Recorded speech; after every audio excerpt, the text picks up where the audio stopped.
Jewelry Bonnie is a child. Potentially. Is it out of the question? No. Would it be a great twist? Yeah. Have we recently been given evidence from a certain Saturnman implying that this could indeed be the case? Also, yes, but that's not all. Because Jewelry Bonnie not being quite what she seems is far from a new idea. And it's because Bonnie has one of the most interesting devil fruits in the entire series, featuring the ability to manipulate the ages of people, objects, and even herself, which I guess is redundant because she is, as far as we are aware, a people. But we've already seen many Bonnies from all over the age spectrum, from child to geriatric, and everything in between, and also everything that doesn't quite fit in between. To make things a bit more confusing, it's also implied that her fruit can access alternate reality futures with the distorted future technique, which Bonnie used to make herself become all bulky, very much like her father's physique. But she also used it on Luffy to turn him into his bad timeline future self. So the thing about Bonnie is that Oda has never stated her actual age. In fact, he has gone to great lengths to do exactly not that. In the SBS of Volume 68, Oda was asked what the worst generation ages and heights were, and he diligently gave exact numbers for everyone except Bonnie. He specifically stated that Bonnie's age was a quote estimation. And that estimation is that pre-time skip, she looked around 22 years old. So post-time skip, we're looking at a potential 24-year-old Bonnie. Although actually, even that's difficult. She's definitely 2 years older, but 2 years older from what age? Because for all we know, she's perpetually maintaining that 22-year-old visage. And this led to a huge wave of theories that Bonnie was actually much, much older than we think. The major thought was that Bonnie may even be an ancestor of Big Mom, or that Bonnie was from even further back and lived during a certain void century, all of which has now been debunked because we know that she's the daughter of Kuma. But the other possibility is still well and truly alive. The idea that, what if Bonnie is actually just a child pretending to be an adult? Because it would explain a lot, not just Saturn's comments, but a whole host of Bonnie-based behaviors from the Egghead Island arc and her entire time in the series. Also, this video is sponsored by Holzkern, the market leader for watches, jewelry, and accessories made from carefully selected and unique natural materials. For example, this beautiful bad boy right here. This watch is the Glorious Sydney from the Skyline collection, crafted from beautiful Padokan marble. I got it because I live in Sydney, so it would obviously be the best one, and it is, but there's a ton of other great options available. Holzkern also produce incredible rings, bandlets, and their entire range make for phenomenal gifts. It's very hard to explain in words, but everything also comes in these like super chunky, satisfying boxes. So the whole gift giving and or receiving experience is that much more enhanced. Plus there's free shipping worldwide and 2 to 5 day delivery within the US and most of the EU. And if you use my code on screen, where am I going to put it? Let's say here. Use this and you'll get a colossal 15% off. So click my link in the description to attain your marvelous Naturesome bling with a 24-month warranty, 24-day right of return, and I feel like there should be a third thing to do with 24. Let's say 24 units of human satisfaction because you now have a nice thing. But also, they're genuinely good products that I do wear on a daily basis. So do that thing, but for now it's back to you, me. Recently in chapter 1089, Saint Saturn made a curious comment regarding good old JB, because when alerted to her presence on Egghead Island, he rather uncharacteristically said, "Leave her there. She's just a girl," and then presumably proceeded to guzzle more and more of those delicious celestial sausages. Priorities, I guess. Confusing priorities, especially considering the following. Jewelry Bonnie is a globally wanted criminal with a fairly chunksome bounty placed on her head, consisting of 320 million berries, which is more than Luffy was worth after he invaded and consequently destroyed any slobby. She doesn't seem like someone who we can just let go, unless she's not actually a threat. Like say that their bounty was more of a thing issued as a threat directly to Kuma.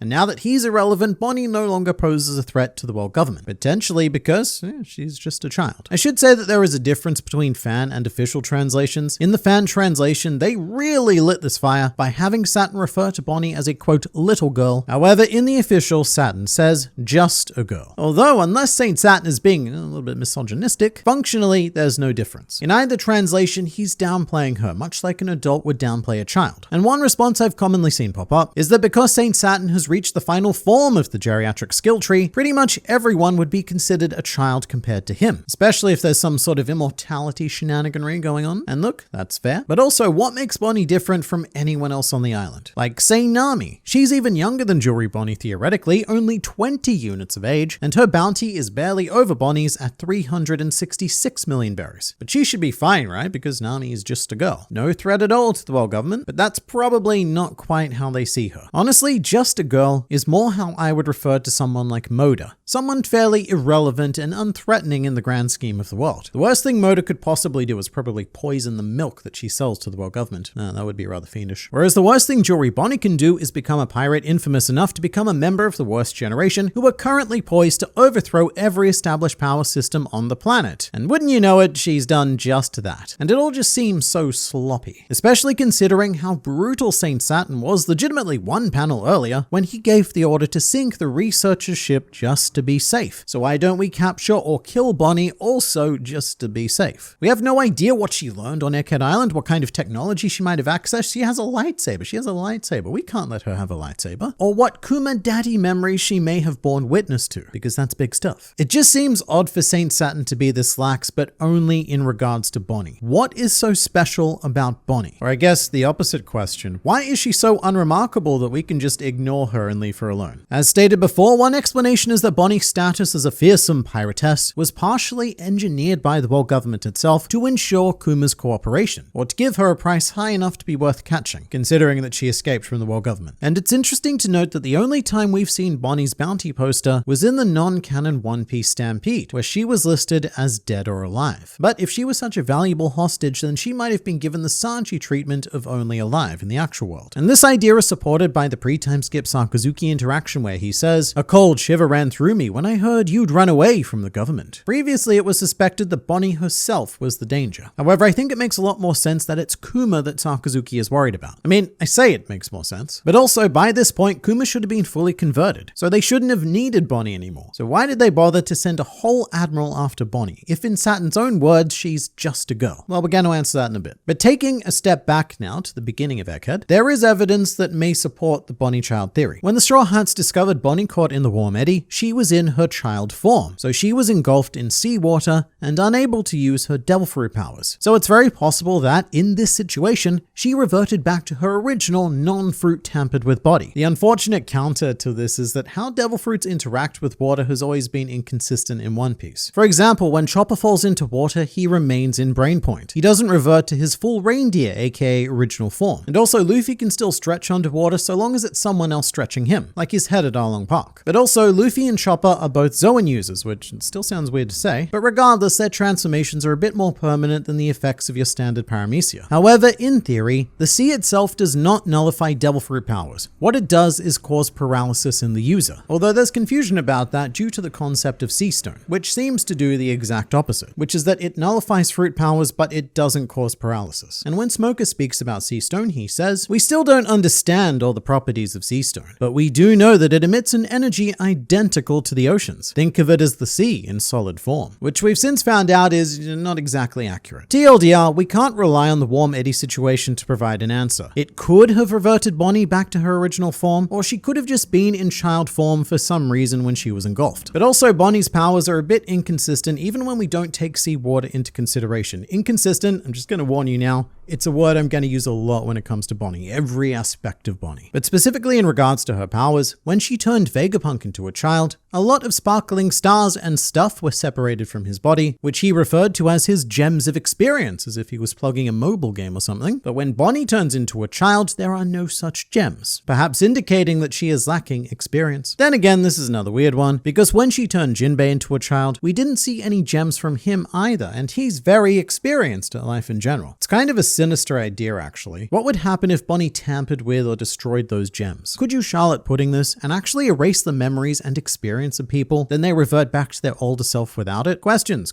for another time. But back to Bonnie, she genuinely behaves like a child as well. Throughout Egghead, Bonnie has exhibited classic childlike behavior. She immediately got along well with both Luffy and Chopper, one of whom is an actual child, and the other of which has the innocent mind of a child. So these three clicked instantly. There's also Bonnie's exaggerated fainting at the sight of insects, but also she is known to throw tantrums, is emotionally volatile, so much so that she even got mad at Vegapunk specifically for the bugs, not because of all the Kuma father stuff, but because of the bugs. Her attention is easily taken. And she has a love of pizza, which admittedly not great evidence, but what kid isn't obsessed with pizza? A celiac probably, but everyone else. And she eats like a child, even from the very beginning. Very messy. Although in the series there are other adults who eat like children, but their names are Luffy and Big Mom. Basically children in adult bodies. Sort of like Bonnie, but less potentially literally. And on a more emotional note, one of the most heartfelt panels of the arc so far was when Bonnie said, please don't hurt my daddy, which is very childlike language, and it wasn't just a one-time slip either. Bonnie referred to Kuma as her daddy again as well. Of course, that's far from solid evidence, and a lot of pre-time skip Bonnie actually counters this idea. It's that word again, it's very inconsistent. Because many of the worst generation members have these inconsistencies between their pre- and post-time skip forms. The most evident one is Trafalgar Law, who is quite sadistic and scheming pre-time skip to the point where he's built as a potential antagonist. But then when Oda decided what he wanted to do with him, we had this 180 shift to general good guy hero man. And this is because, as I've often said, but I need to keep saying, the supernova were not created with a plan. They were all improvised. So a lot of them do change quite radically, and Jewelry Bonnie is no exception. Pre-time skip, she is incredibly smart, and more importantly, highly tactful, such as when she saves Zoro from causing trouble with St. Charles. But post-time skip, she's really lost that tactical edge. She acts less like a Nami and more like a Luffy. Although another Bonnie curiosity does exist, because we've actually seen an image of her as a child, where she is depicted as being quite poor, hardly the daughter of a king. Also, she does actually wear child-sized clothing, resulting in a very revealing adult form. However, that works either way. Either she is an actual child and those are her real clothes, I mean, I guess they're her real clothes either way, or it's a specific wardrobe choice to suit the devil fruit powers, so that she doesn't end up with super baggy clothes as a child or an old lady if needed. And honestly, it's one of the better excuses for fan service in all of anime and manga. And it also gave Oda room for a funny background gag, because if you look at Bonnie's crew, they all wear very tight and undersized clothing as well. One fact we do know about Bonnie is that she met Vegapunk before he lopped off his head. So before Punk Records existed in its current state. And that's a big deal because we do have a flashback with Kuma and Vegapunk where Stella has already separated his brain. However, this flashback looks like the recent past because Kuma looks very much like modern day Kuma. And I'm mostly confident in saying this because Kuma is 47 years old. And Oda loves his aesthetic age gaps. There's almost always a massive aesthetic difference between middle-aged men and those same men in their 20s and 30s. So this could be a handful of years ago, maybe a decade at most. And what we also know is that the Pacifista are quite recent in the grand scheme of things. When they made their debut on Sapody, no one knew what they were. So the Kuma project is likely quite recent. And then there's Blackbeard, always Blackbeard. He said something rather curious to our Jewelry Bonnie. I still can't believe such a young girl like you has a bounty of over 100 million on her head. Why not Blackbeard, huh? Why not? 22 is not that young. But then again, we would have to make the leap that Blackbeard knows her true age somehow, which is immediately thrown into question by his next line. If you be my woman, I'll take you along. And look, Blackbeard, he's a bad dude, but I don't think he's saying that if he knows that she's a child. I'm gonna give Blackbeard that particular benefit of the doubt. And to be completely honest, this is the biggest piece of evidence against the Bonnie child theory, because Oda has sexualized Bonnie in all of the typical ways with lots of legs, chest and butts, even one topless shot. But also, it was one line from Saturn that made me question this idea. When Luffy asked Bonnie if she's been to Egghead Island before, she replies, "When I was a kid." It was a normal lab back then. And I know that being a kid is subjective. If you ask a teenager, they'd probably say, yeah, I was a kid last year. Whereas if you ask a 70-year-old, then they're still probably considering themselves a kid when they were 20, maybe even their early 30s. But I suppose the fact that Bonnie doesn't refer to herself as a kid is either a fascinating psychological case of denial, or much more likely that she's more along the lines of the 22 to 24 years old as estimated. But let me know in the comments, how old do you think Jewelry Bonnie is?